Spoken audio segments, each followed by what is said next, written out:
अस्सलाम वालेकुम friends, tasty cooking with Tabassum में वेलकम। आज जो रेसिपी मैं आपके साथ शेयर करने जा रही हूँ वो है condense milk, sweet and condense milk की रेसिपी, जो कि हम बहुत सारी चीज़ों में यूज़ करते हैं। केक्स में, खीर में भी यूज़ करते हैं, आइसक्रीम्स में यूज़ करते हैं। तो चलिए देखते हैं उसके लिए हमें क्या क्या चीज़ें चाहिए। मैंने 2 कप्स मेजर करके मिल्क लिया है। जो मेरा मेजरिंग कप है यही मैंने 1 ग्लास में रखा हुआ है और 1 कप ये, तो ये 2 कप हैं। और 1 पिंच में बेकिंग सोडा लूँगी और 1 कप शुगर है। तो चलिए स्टार्ट करते हैं। फ्रेंड्स, एक मैंने यहाँ पे पैन ले लिया है, इसमें मैं ये मिल्क ऐड कर रही हूँ।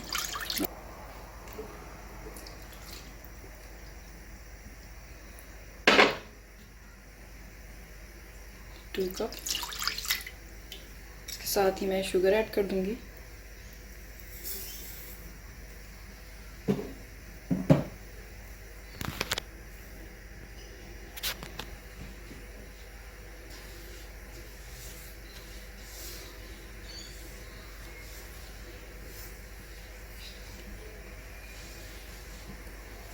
शुगर ऐड करके हम इसको कुक करूँगी मैं इसको, और मैं कंटिन्यूसली इसको स्टिर करती रहूँगी।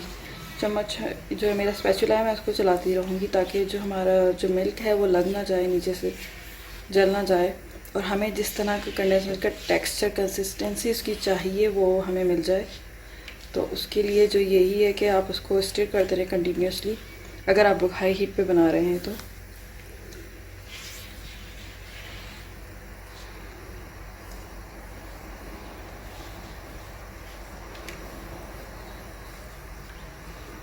ताकि इसमें कोई लम्प्स ना आए।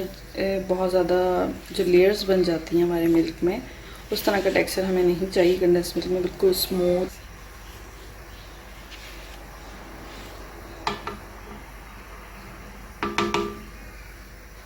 इसको मुझे तकरीबन हाफ से भी ज़्यादा रिड्यूस करना है। मिल्क को मुझे तकरीबन 20 मिनट मैं कुक करूँगी इसको।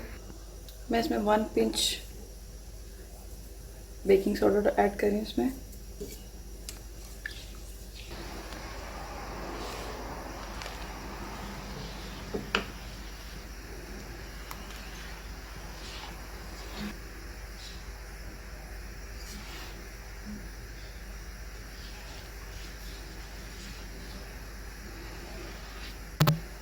बेकिंग सोडा डाल के हमें देखें कितना अच्छा है इसका जो बबल्स आने लगे हैं इसमें।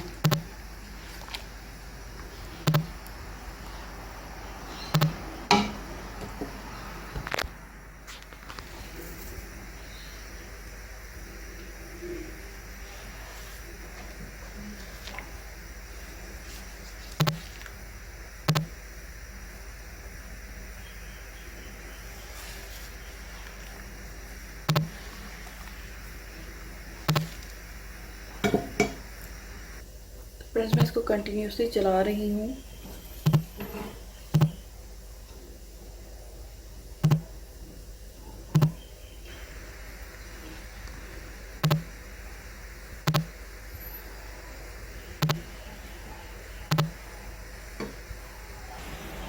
तो फ्रेंड्स, इसका कलर देखें चेंज हो रहा है। मैं कंटिन्यूसली इसको स्टिर कर रही हूँ और साइड से स्क्रैप आउट कर रही हूँ ताकि इसमें कोई भी लम्प्स ना बने। फ्रेंड्स, तकरीबन इसको मुझे 15 मिनट हो चुके हैं कुक करते हुए। मैं इसको कंटिन्यूसली स्टिर कर रही हूँ, स्क्रैप आउट कर रही हूँ।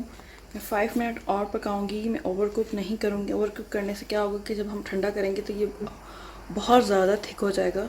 तो जितनी हमें कंसिस्टेंसी इसकी चाहिए, हमें बिल्कुल वैसा ही टेक्सचर जो हमें चाहिए वो ही उतना ही कुक करना है हमें। तो फ्रेंड्स, अब मैं तकरीबन हमारा हाफ से भी ज़्यादा रिड्यूस हो चुका है। हमारा कंडेंस मिल्क रेडी है। देखें कितना फाइन टेक्सचर है, इसमें कोई लम्प नहीं है। जब ये कूल डाउन होता है मैं आपको डिश आउट करके दिखाती हूँ। तो फ्रेंड्स, हमारा कंडेंस मिल्क बन चुका है। देखें इसकी कंसिस्टेंसी कि कितना क्रीमी है, कितना अच्छा बन चुका है ये कंडेंस मिल्क। इसको मैंने ओवर कुक नहीं किया है। इसकी मोस्ट इम्पॉर्टेंट बात कि मैंने इसको कंटिन्यूसली स्टिर किया है और हाई हीट पे किया है मैंने, लो हीट पर नहीं किया इसको कुक। ये देख सकते हैं आप लोग। कुछ लोग इसको कंडेंस कहा जाता है। कमेंट सेक्शन में मुझे कमेंट करें और मुझे बताएं। मेरे चैनल को लाइक करें, हिट द बेल आइकन। फिर मिलूँगी एक नई रेसिपी के साथ। अल्लाह हाफिज़।